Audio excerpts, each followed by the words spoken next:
This video may seem redundant to a lot of people, but when MLB The Show drops, we get so many new people coming to the game every year. A couple years ago, it was on Xbox for the first time. Last year, the Nintendo Switch. And this year, I'm assuming those communities are going to be expanding a little bit more, and we'll get new users on the game. On top of that, you have a lot of people coming over from Madden, FIFA, and the 2K communities who just want a new sports game to play until their game cycle starts to kick off. And if you're coming from any of those games or you're new, one of the first things you notice is the marketplace and how vastly different it is compared to other games. So that's what we're going to do in this video. I'm going to show you how to buy and sell cards in MLB The Show 23. The marketplace. Place where you come to get rich or your stubs go to die. Clearly I'm on the later here. Marketplace could be a little overwhelming at first, especially now with how much content we have and so many different cards. But once you learn how to use the different filters and how to buy and sell cards, it becomes pretty easy. One of the ways you can find the cards that you want is by pressing square and going over to filter. You got a ton of different customizations here with the filter, including min price, max price. So if you're balling on a budget or you just don't care how many stubs you spend, the min and the max overall, different position and team so you can find the specific player that you want, different series, so live series, rookie, breakout, everything that we have right now, and then also the sets. So core, set 1, set 2, set 3, which we haven't even got,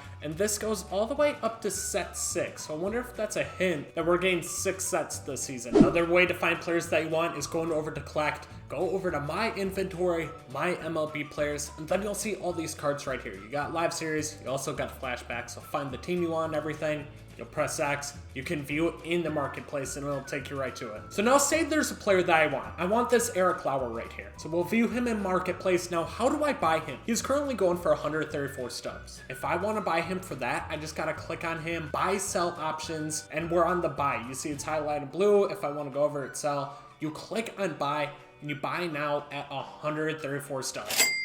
So we just bought him for that. But that is not the smartest way to do things, and you should almost never go about doing that. Instead, let's find another player that I don't have. I don't have Owen Miller. He's Wisconsin raised. I'll go with him. So he's going for 124, and you see the sell now price right here at 31 stubs. So a drastic difference. We're talking like a 400% difference. We'll go to buy sell options again, and we'll click on buy. But instead of doing buy now at 124, you're gonna go to create buy order. Owen Miller was currently going for 31 stubs, so always do one more than that. You're gonna put it up for 32. And basically what this is gonna do is you now see you have the highest sell request here. So anytime that a person pulls an Owen Miller, they have the option to sell it right away to you for 32 stubs. So you don't have Owen Miller yet, but somebody can sell it to you for 32 stubs, and they always end up doing, and they usually go pretty quick. You just gotta be patient, but you do this, you're gonna save a ton of stubs along the way, especially when you start doing live series collections. I mean, right there, we saved 90 stubs. May not seem like a lot right now. When you're talking about there's like 1,000 players that you need for the live series collection, that adds up. And you'll notice it more on some of the higher overall cards too, like Corbin Burns, for example. Buy now is 21,749,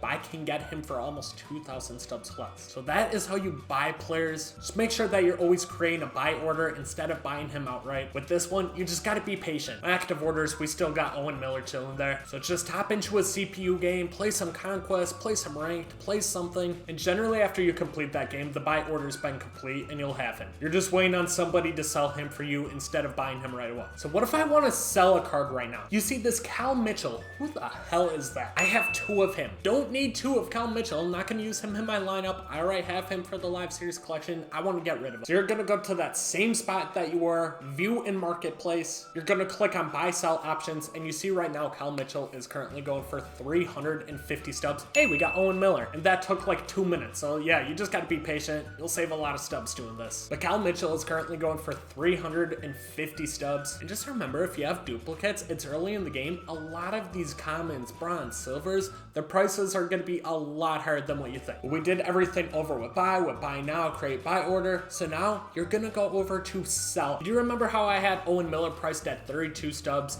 If I wanted to, I could sell him for 193, which essentially is just going to go to that person that did a similar thing that I did to put that Owen Miller up for 32 stubs. But you do that, you're gonna lose a ton of stubs. So you don't want to do that if you're selling. You only want to do that if you're buying. Instead, you're going to create a sell order and instead of one more, you're gonna put him at one less than what the highest price is. So we went for 350 stubs. I'm gonna put him up for 349 stubs. So this way I have the first sell order. So next time somebody buys this card, it'll take mine. The thing that's different between MLB, Madden, and 2K is those other two games, you can buy any of the cards that you want. So if you see a card going for 360 stubs, you can just buy that one instead of the 349 one I just posted. MLB, you don't have any options. When you buy a card, you have to take the lowest price card. They do this to basically help with any coin selling, farming, or anything like that. That's really big in the Madden community. So next person that buys this card, he's gonna buy it for my 349 unless somebody puts him up for lower in that time frame. Market's super easy once you get used to it.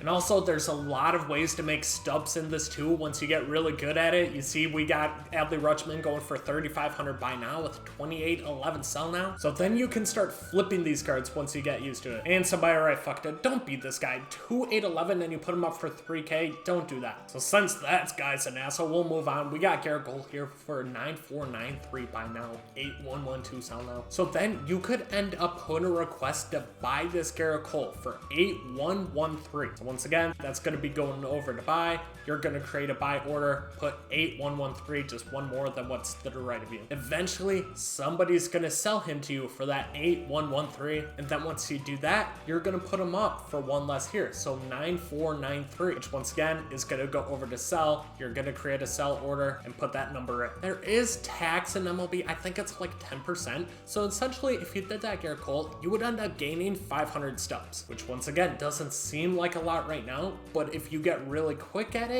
you're making a lot of stubs an hour. I've seen a lot of people get like 100K stubs an hour. Just got to be patient and know what cards to flip. But if you ever want to know what cards you should be flipping, a great resource is the ShowZone.gg. I'll link their Twitter and this website down in the description below. They do a lot of great stuff over here, but there's so many tools and resources that you can use that just make your life so much easier. For example, they have a collections tab right here, and they update it all throughout the year when new like live series flashback collections come out, all that stuff, but it tells you how much. So on the low end, you can get for 1.8 mil. Generally, it'll be over 2 mil. And it tells you each for the division. So this is really a good tool to help you learn what sets are affordable and what ones you should go after. Maybe some that you should hold off. But market-wise, they have a market tab right here specifically for flipping. This is a great tool because it's going to tell you the current buy and sell now of players, how much you profit, the profit percentage, sales per minute, and your profit per minute. Personally, you want to find something